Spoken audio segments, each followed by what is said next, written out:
आ जाने दीजिए। कहना है वक्रतुंड महाकाया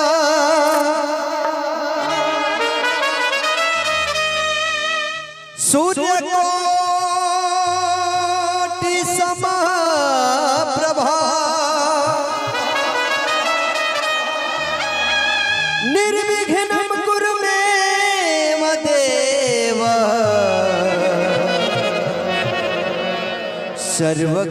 सर्वकार्येषु सर्वदा।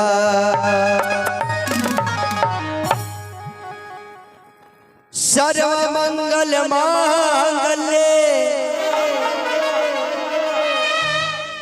शिवे सर्वार्थ साधिके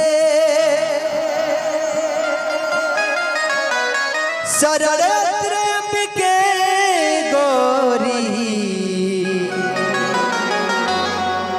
नारायणी नमस्तुते।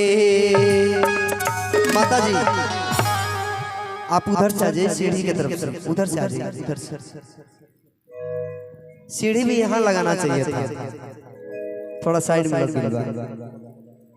और माता जी हम लोग की प्यारी